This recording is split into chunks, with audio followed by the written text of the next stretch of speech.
সদস্য আশ্রিত দুষ্কৃতীদের 9 লক্ষ টাকা সালামি না দেওয়ায় সংশোধনাগার থেকে বেরিয়ে ব্যবসায়ীর অফিসে ভাঙচুরের অভিযোগ। কাঠগড়ায় 50 সদস্য। ঘটনা নরেন্দ্রপুর থানার গোপালনগরে। ঘটনায় নরেন্দ্রপুর থানায় লিখিত অভিযোগ দায়ের করেছেন আক্রান্ত ব্যবসায়ী।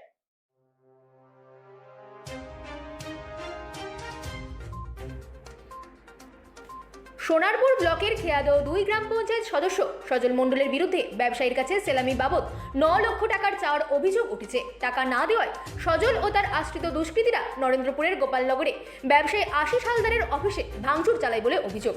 ব্যবসায়ীর দাবি 2023 সাল থেকেই মোটা অঙ্কের টাকার জন্য তাকে লাগাতার হুমকি দেওয়া হচ্ছে। এর আগেও বিষয়টি নিয়ে প্রশাসনের দ্বারস্থ হলে অভিযুক্তদের সংশোধনাগারে পাঠানো হয়েছিল। অভিযোগ হচ্ছে জেল থেকে বেরিয়ে এসে তারা পুনরায় ব্যবসায়ীর ওপর চাপ সৃষ্টি করে, টাকা দিতে অস্বীকার করে, শেষ পর্যন্ত অফিসে হামলা চালানো হয়। এই ঘটনায় নরেন্দ্রপুর থানায় লিখিত অভিযোগ দায়ের করেছেন ভুক্তভোগীরা। পুলিশ ঘটনার তদন্ত শুরু করেছে বলে জানা গিয়েছে খবর সূত্রে। Bureau report, রাতদিন news network.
অভিযোগ আমাদের একটা গোপালনগরে একটা ইমারতি ব্যবসার একটা দোকান রয়েছে।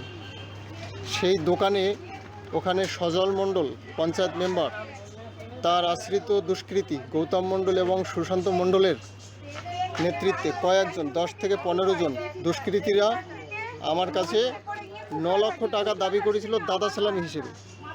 আমি সেই দাদা সালামি দেইনি। এটা 2023 সালের জুন মাসে 30 তারিখে টাকাটা চেয়েছিল। না দেওয়ার ফলে আমার দোকানটা ভাঙচুর করে। আমি তখন থানায় কমপ্লেন করি। থানায় কমপ্লেন করার পরে কিছুদিন ওরা পালিয়েছিল। ফের ওখান থেকে বেল নিয়ে আবার এলাকায় ঢুকে আবার 2023 সালের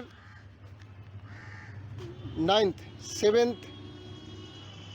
অক্টোবর মাসে 7 তারিখে আবার আমার ওই দোকানে গুলি করে এবং ভিতরে সমস্ত কিছু ভাঙচুর করে, সিসি ক্যামেরাগুলো ভাঙচুর করে। আমি আবার কমপ্লেন করি থানায়, সিসিটিভি ফুটেজ সহ। তারপরে আবার কিছুদিন পালিয়েছিল। বেল নিয়ে এসে ওরা সুযোগ খুঁজছিল আবার কবে কী করা যায়। আমাকে এই সজল মণ্ডল একটা অফার করলো অন্য লোক মারফত, যে আমাকে ব্যবসা করতে গেলে ওখানে 50% ওকে দিতে হবে। আমি এই 50% দিতে পারবো না বলে, কারণ ওখানে সামান্য কিছু ব্যবসা হয়, 10, 12, 15 হাজার টাকা লাভ হয় সারা মাস ব্যবসা করলে, সেটা দিতে পারবো না বলে আমি ব্যবসা বন্ধ করে দিই। এখন সেই দোকানটিকে ওরা দখল করার জন্য একটা বোর্ড মেরেছে, একটা মন্দিরের নাম করে আর বৃদ্ধাশ্রমের নাম করে একটা বোর্ড মেরেছে রানিং একটা দোকানকে। এটা আমার নিজের দোকান। সেই দোকানকে যখন বোর্ড মারার পরে আমি স্বাভাবিকভাবে ভাঙচুর করে থানায় কমপ্লেন করি। এই 4 দিন আগে থানায় কমপ্লেন করি। বড়োবাবু কমপ্লেন শুনে বড়োবাবু এক অফিসারকে স্টেপ নিতে বললেন। সে অফিসার বললেন, ওদের সাথে কি কথা বললো আমি জানি না, বললো ওরা আর তোমাকে ডিস্টার্ব করবে না ভাই, তুমি তোমার মতো করে কাজ করো।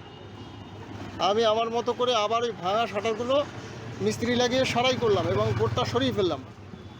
তখন ওরা আজকে রাতে আবার এই দোকানটা একেবারে ব্যাপকভাবে ভাঙচুর করে, শাটার ভেঙে ভেতরে সমস্ত কিছু সিসিটিভি ফুটেজের হার্ড ডিস্ক এবং সিসিটিভি ফুটেজের যে মনিটর এবং একটা টিভি, তাছাড়া ওখানে আর যে সমস্ত গুরুত্বপূর্ণ নথিপত্র, ক্যাশ থাকা কিছু টাকা এবং ওখানে সমস্ত রকমের খাতাপত্র থেকে শুরু করে এভরিথিং সব লুটপাট চালায় এবং ব্যাপক ভাঙচুর করে।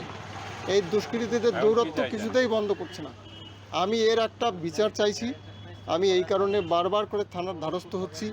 আমি আপনাদের মাধ্যমে আমি বাংলার মুখ্যমন্ত্রী মমতা বন্দ্যোপাধ্যায়কে আমি জানাচ্ছি যে ম্যাডাম, আপনি আমাদের বিচার দিন, আর এই সন্ত্রাসদের আপনারা একটা ব্যবস্থা করুন।